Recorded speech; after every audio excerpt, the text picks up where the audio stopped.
What's up guys? In today's episode I'm going to be teaching you guys some tips on how to make more money as a flat rate mechanic. So let's get started.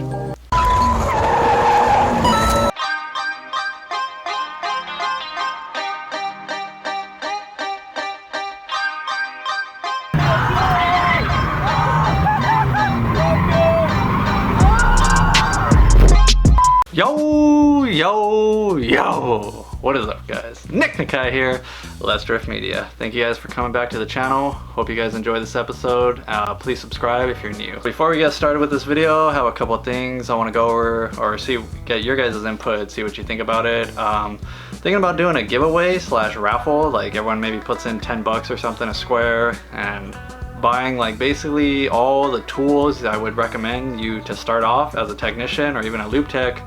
But I was thinking about going to Harbor Freight and buying like the Icon line, and they're pretty nice tools honestly. So just buying like the basic sockets, ratchets, screwdrivers, extensions, stuff like that, and just have like a pretty much tool starter kit that everything that I feel like you would actually need when working on the line or in a dealership, something like that, and then just raffling it off. So one lucky winner gets it all. So let me know if you guys would be willing to participate. I did a poll on my Instagram and had like 97 people say that they were down. So I'm just kind of trying to get an idea of like how many people were actually willing to put in so I can figure out like how much to charge per raffle square. So let me know. So today's video is going to be all about tips that I have that I use daily that helps you flag more hours and essentially make more money in a dealership, wherever you are. It could be Ford, Dodge, Chevy, BMW, Audi, Honda, Toyota, Nissan. It really doesn't matter. I feel like most of these tips that I'm about to spill for you guys will help any of you guys. Like no matter where you're at, some of these you should be able to get value out of. If you guys could also do me a favor, drop a comment how many hours you guys, if you guys are in the dealership, how many hours you guys flag on a 2-week pay period. That way some of the viewers can get like an idea of how many hours average. Like say maybe you're an Acura, it'd be like Acura dealer tech flagging 80, 90 hours, whatever, etc. Just so the viewers could get like an idea of how many hours you guys are flagging at different dealerships, and maybe it'll persuade them to go one brand versus another brand. So let's get started with today's video. How do you flag more hours in the dealership to ultimately make more money? First, if you don't know what flagging means, please check out my other video, How Do Mechanics Get Paid? I'll leave the link down here somewhere so you can get an idea of what I mean by flagging, because I don't want to explain it again right now. But this video is going to be all about techniques, tricks, basically work ethic type stuff that'll help you flag more hours. So first tip I have is come to work on time, if not early if you can, and stay late. Reason for that is kind of obvious. Early bird gets the worm. You want to be first in line to get any tickets coming in, because you never know what job it's going to be. It could be a big job or a little job, so it is kind of a gamble. Like you can just come in super early and just get oil changes. It's just better to come in early and at least have the chance to get like a really good ticket. And to stay late too, you never know what kind of jobs are going to come in after 5 p.m. when everyone's clocking out and going home. Depending on your dealership, they might kick you out, or some let you stay if you're just like off clock or something. So I like to stay. Usually I have work anyway, so I'm just trying to finish it out so I can get it out that same day and then be ready for work the next day. And then also it gives you time to set up your stall for the next day. So say you finish up a job and it's 5 p.m. and you're like, all right, I'm done. Like technically you can go home if you want, but if there's more work available, you might as well get it, and you can at least get started on it, have it all set up. You don't have to finish it, but tomorrow you could come in early and then just finish the job and already have a head start on the game. Alright, so next tip I have is be an efficient worker. Not a fast worker, an efficient worker. This tip is probably the best tip that I can honestly give you, because this is like the ultimate judgment factor of how many hours you're going to flag, how much work you're going to get done in one day.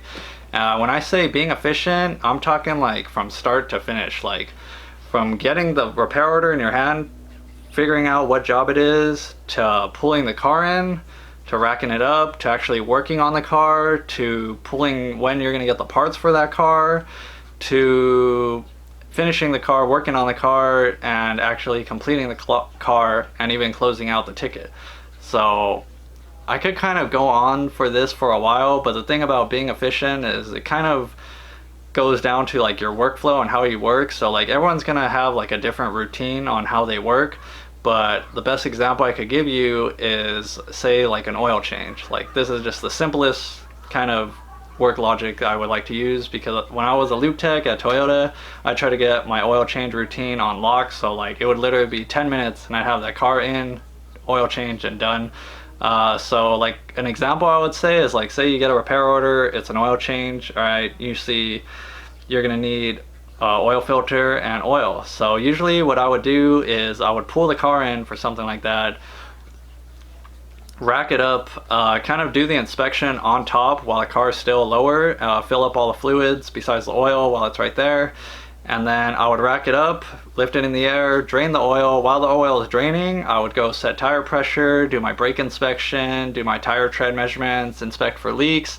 And also at that time, I would go and get my oil and oil filter from the parts counter. By the time I come back and I'm done with all that, the oil is done draining. You can close it up, drop it down, and then once you have it back on the floor, all you gotta do is fill up the oil. So that's what I mean by working efficiently. It's like you need to find your work rhythm or workflow that works for you. So I mean, again, everyone's gonna have a different routine. You just kind of, it comes down to you and how you work, but you just need to figure out what works and how to just get things done efficiently, because you never want to just be kind of standing around. Like there's technically always something you can be doing. So you just kind of need to figure it out, and you definitely will as soon as you start working on a couple cars. I was actually thinking about doing a video on my sister's Corolla on like my routine on doing an oil change, because I know a lot of people are just getting into the industry and starting off as loop techs, or maybe they are loop techs and would like to work a little bit more efficiently. So if that's something that you guys might like, let me know in the comments and I'll try and put something together for you guys. And just to touch up on the routine, another little pro tip I would add is, like, say you have a job, you're finishing it up, like all you need to do is maybe like go test drive it and story it out, or say you're gonna be done with that job in like 10 minutes, 20 minutes, or you already know like you're gonna be done with that job in like a little bit. I recommend going to whoever's dispatching your work and getting another work order. So that way you already have something lined up, because sometimes there might be work available once you're done with that job. And say you finish the job, you close it all out, you turn it in, you park the car, you go to get another repair order, more work, and there might not be no work, and you have to put your name on the waiting list and wait for more work. So that kind of sucks, because it really kills your efficiency, and that's just time you're wasting sitting waiting for work. Where say you went to go get work in advance, when you were still working on the car, you finish that car and you already have another work order ready, and you kind of just balance it out like that. So that's something too you need to fine tune, like when you're ready to go get more work, because I've been in a lot of situations where I've gotten more work and then the job I was on, something happened, or they ended up wanting another repair added on to that repair order, and then I kind of got more stuck on that car and I had another car waiting, and then it kind of gets like it gets kind of hectic, and it's like a big headache, and it kind of just stresses you out, and that's not fun. So it's just something you kind of need to fine tune, and you'll just kind of figure it out as you go. Another tip I have is get your certifications. I know they're just pieces of paper to a lot of people. It's like, oh, ASE Master Tech, oh, BMW Master, oh, I'm a Toyota Master Diagnostic Tech. Yeah, it is just a piece of paper, but that piece of paper helps you earn more money. Usually those certifications, regardless of what it is, will add to your hourly pay rate. So say, like I give the example, $24 an hour or $26 an hour is the standard minimum in California. Say you get your master's, ASE Masters, you can get like $1 or $2 extra depending on where you're at. It's all gonna vary. And then say you get all your certifications for that brand you're at. Say you're at Toyota, you're a Toyota Master Diagnostic Tech.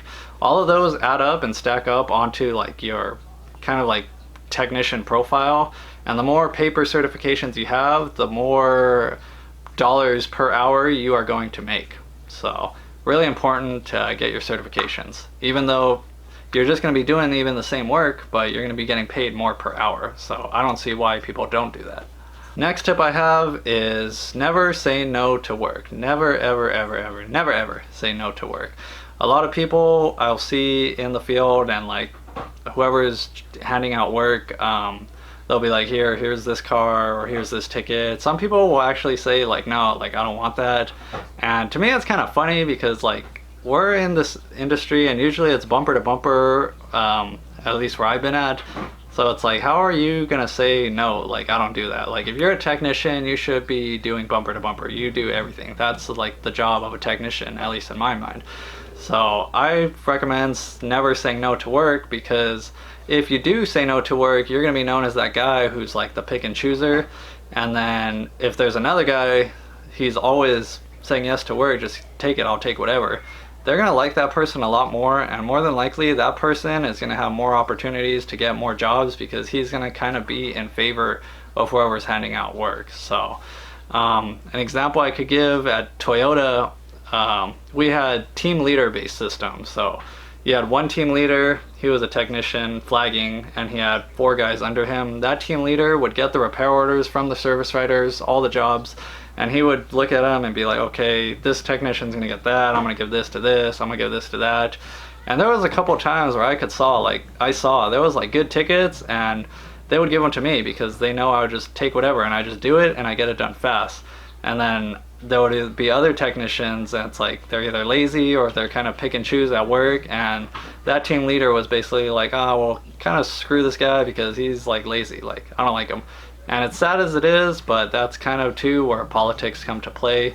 And I believe I talked about politics in another video of mine, but yeah. So next tip I have is don't be afraid to take on bigger jobs or even ask for help. A lot of times you might get a job that you might not feel comfortable doing because maybe you never done it before, and it's kind of intimidating because you've seen other people doing it and it looks like a lot of work, or you just don't feel like your skills are up to par to take on that job.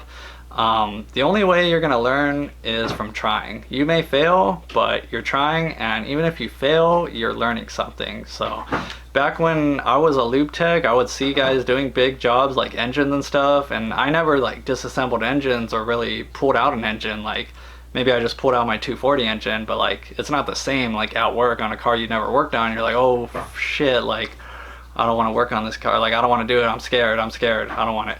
But you have to kind of just get over that fear of being afraid of cars and just start taking on those jobs. For a couple of reasons. One reason is you're gonna learn from it. So even if it's gonna take you a while the first time, you might not make any money on it because you ended up spending way more hours than the job actually pays. But the next time you get that job, you're not gonna be afraid, and you're gonna know it a lot better, and you're gonna be able to accomplish it way faster, ultimately making more money off that job. And you just get faster and faster the more you do it. And another reason is you have all the resources available when you're working at a dealership. Like I can remember the first time I had to pull out one of those FRS motors for that FRS recall to replace the valve springs. I was a little bit scared to tear it apart because I was like, oh, I've never worked on like a boxer engine before, like I don't know if I want to do this. And then 20 engines later, like I was having those engines out in like an hour, and like rebuilding them that same day, putting them back together, and flagging that like 14-hour job in 8 hours. So you have everything available. Like I said, if you don't know what you're doing, there's always the repair instructions you can go to look at to see how things go, torque specs, stuff like that. You can even ask someone above you, because more than likely someone else has done it before and they can guide you. And a lot of people at the dealership are willing to help. And to go with that, don't be afraid to ask for help. Everyone's gonna need help eventually, or when you're starting off, you're gonna need a lot of help. When I started at BMW, I needed so much help, and I still need help now. So there's a lot of things I don't know, and you may have gone to school or whatever, but once you're in the real world with a trade-specific brand, there's gonna be, or anywhere, there's gonna be things you don't know. So can't be afraid to ask for help. Just say some job comes in, it's a recall, anything, it's just ask your neighbor or the foreman something. Hey, what's up with this? Or I don't understand this, can you help me? And most of the time someone's willing to help you. So if you don't ask for help, you could just go in there like, whatever, I'm gonna just figure it out, do it myself. Sometimes it works, but sometimes it could be bad and pretty detrimental, because you could just end up fucking some shit up, breaking something, doing something the wrong way. And when it comes to cars, there's a lot of things that are like safety issues, safety concerns, and you really don't want to just kind of just be going whatever with the wind with it. You kind of want to be sure that you're doing it properly, especially if it's your first time. I guess the last tip I have that kind of goes in conjunction with don't be afraid to ask for help is straight up don't be a dick. I know it's kind of blunt, but just don't be a dick. There's going to be times when you need help from another technician, when you want to, maybe you need to borrow a special tool that really helps get the job done from another technician, and you kind of want to have good terms with at least a couple people around you, because if you're going to need help, you're going to need to have some friends at the dealership to help you out every now and then, especially when you're just starting. Since I said from experience, you're going to need a lot of help. So just kind of be respectful, stay in your own lane, respect other people, they'll respect you back. That's kind of like how life works, I would say. So just don't be a dick. That really goes a long way. So I feel like those are most of the tips. I wrote all this down. I'm pretty sure I covered a lot of them. It's funny because a lot of these things I was kind of just doing in the back of my head, and I didn't really realize I was doing these things to help me accomplish flagging more hours. And I just really hope that this video helps more people out. Helps you guys make more money, because more money is always a good thing. So if you guys gained some value out of this, let me know if it helped you. If it didn't help you, things I can improve on my videos. I'm always down for constructive criticism, because I like to bring you guys quality videos. So I know a lot of you guys like these auto related talks, since I have some experience under my belt. So whatever I can do to help, I'm down. So that's it for this episode. Please let me know about that raffle, what you guys think, and any other video suggestions, feel free to drop them in the comments. I read all the comments. Yeah, so that's it, guys. I'll catch you guys next time. Peace!